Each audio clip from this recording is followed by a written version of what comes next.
हाय viewers, defeat diseases की series में मैं डॉक्टर शिरीन आपके साथ साथ।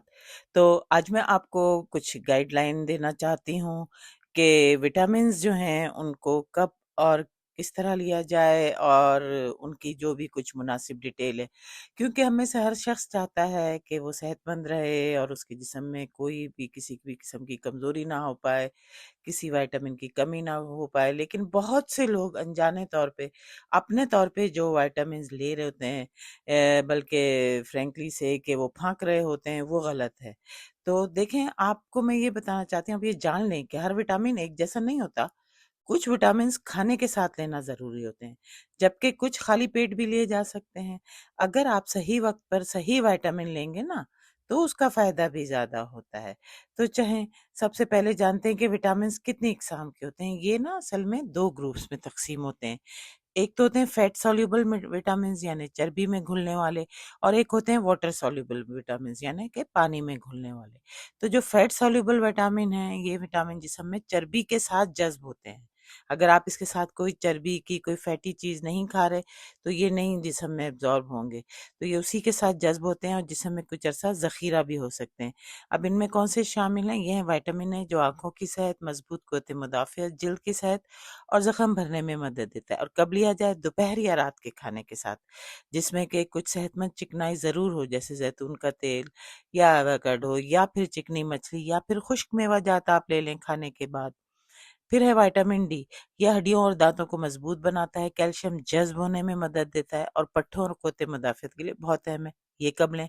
नाश्ते या दोपहर के खाने के साथ, खास तौर पर ऐसी ग़िज़ा के साथ जिसमें चिकनाई मौजूद हो।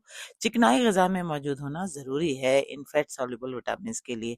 अब तीसरा जो है वो विटामिन ई है। ये ताकतवर एंटीऑक्सीडेंट है, जल्द की सेहत के लिए बेहतरीन है, हमारी खलियों को, सेल्स को नुकसान से बचाता है और क़ुव्वत मुदाफ़ियत में ये भी मदद देता है। कब लें आप? ये खाने के साथ लें। विटामिन के, ये खून जमने के अमल के लिए ज़रूरी है और हड्डियों की मजबूती में इसका अहम किरदार है। कब लें? चिकनाई वाली ग़िज़ा के साथ। और ये बात आप याद रखें कि विटामिन डी के साथ वो नहीं पूरा एब्ज़ॉर्ब होगी, उसके साथ ही आपको विटामिन के लेना है और मैग्नीशियम लेनी है। ठीक?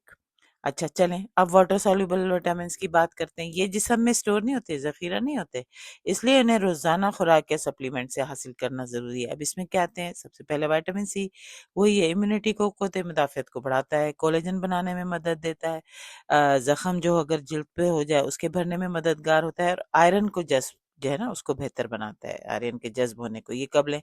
सुबह या दोपहर खाने के बाद, और अगर आपका मैदा हसास है तो खाली पेट ना लें।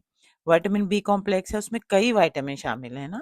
एक है बी वन, जिसे थायमिन भी कहते हैं, ये खुराक को तवानाई में तब्दील करता है। बी2 राइबोफ्लेविन, ये जल्द, आँखों और तवानाई के लिए ज़रूरी है। बी3 नियासिन, ये आसाबी निज़ाम और कोलेस्ट्रॉल की सेहत में मददगार साबित होता है। बी5 पेंटोथेनिक एसिड, ये हार्मोन्स बनाने और तवानाई पैदा करने में मदद देता है। बी6, ये दिमाग, असाब और हीमोग्लोबिन बनाने के लिए ज़रूरी है।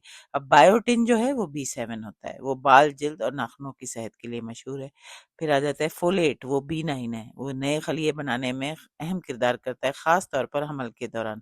विटामिन बी12, ये असाब, दिमाग और खून के सुर्ख खलियों के लिए नहायत ज़रूरी है। अब ये कब लें सब आप? वो जो वाटर सॉल्युबल है, ये सुबह नाश्ते के बाद या दोपहर के खाने के साथ, क्योंकि ये तवानाई बढ़ाने में मदद देते हैं और रात को लेने से बाज़ लोगों की नींद मुतासिर हो सकती है। अब चंद अहम बातें क्या हैं कि अगर आप मुतवाज़िन ग़िज़ा खाते हैं, बिल्कुल बैलेंस डाइट, तो अक्सर विटामिन्स तो आपको खुराक से ही मिल जाते हैं, आपको अलग से खाने की ज़रूरत नहीं। और सप्लीमेंट जो होते हैं वो आप सिर्फ ज़रूरत, खून के टेस्ट या के बाद या डॉक्टर के ही मशवरे से इस्तेमाल करें। देखिए, आप ये ना सोचें कि अगर आप विटामिन या अच्छे मल्टीविटामिन, सेंट्रम वगैरह कोई भी ज़्यादा मिकदार में खा रहे हैं तो ये फ़ायदा देंगे। नहीं, ज़्यादा मिकदार हमेशा फ़ायदा नहीं देती, बल्कि बाज़ फैट सॉल्युबल विटामिन्स यानी ई, डी, ए और के ज़रूरत से ज़्यादा लेने से जिस्म में जमा होकर ना नुकसान भी पहुँचा सकते हैं। तो ये याद रखें कि अगर आप खून पतला करने वाली दवा ले रहे हैं, आप हमला हैं, गुर्दों या जिगर की बीमारी है या कोई मुस्तकिल दवा इस्तेमाल कर रहे हैं अपनी किसी भी क्रॉनिक इलनेस के लिए, दायमी बीमारी के लिए, तो विटामिन सप्लीमेंट शुरू करने से पहले अपने डॉक्टर से ज़रूर मशवरा करें। तो ये मैं आपको बताना चाह रही थी कि चंद आप असूल याद रखें کہ کن وائٹامنز اور منرلز کو ایک ساتھ یا الگ لینا بہتر ہے۔ دیکھیں وائٹامن ڈی، وائٹامن کے، میگنیشیم، جیسے میں نے آپ کو بتایا تینوں ایک دوسرے کا ساتھ دیتے ہیں اور ہڈیوں کی صحت کے لیے بہترین امتزاج سمجھے جاتے ہیں، تو انہیں آپ اکٹھے ہی لیں۔ پھر آ جاتا ہے وائٹامن ای، اے، ڈی اور کے، یہ جو سارے فیٹ سoluble میں نے بتایا نا، تو انہیں ایسے کھانے کے ساتھ لیں جس میں کچھ صحت مند چکنائی ضرور موجود ہو۔ وائٹامن سی اور آئرن، یہ وائٹامن سی جو ہے وہ آئرن کے ایبزارب ہونے کو، جذب کرنے کو بہتر بناتا ہے، اس لیے دونوں کو ایک ساتھ لینا فائدہ مند ہوتا ہے۔ کیلشیم اور وائٹامن ڈی کیلشیم کے ایبزارپشن میں، جذب ہونے میں مدد دیتا ہے، اس لیے انہیں ساتھ لیں۔ اب کن کو الگ لینا چاہیے؟ کیلشیم اور آئرن، انہیں ایک ساتھ ہرگز نہ لیں کیونکہ کیلشیم آئرن کے جذب میں رکاوٹ بن سکتا ہے۔ دونوں کے درمیان کم از کم 2 سے 3 گھنٹے کا وقفہ رکھیں۔ زنک اور کیلشیم یا زیادہ مقدار میں آئرن اگر یہ لیے جائیں تو یہ ایک دوسرے کے جذب کو کم کر سکتے ہیں، اس لیے بہتر ہے کہ انہیں الگ اوقات میں لیا جائے۔ میگنیشیم اور بعض دوائیں، خاص طور پر تھائرائیڈ کی دوا یا بعض اینٹی بائیوٹکس کے ساتھ ایک ہی وقت میں نہ لیں، ان کے درمیان کم از کم 2 سے 4 گھنٹے کا وقفہ رکھیں۔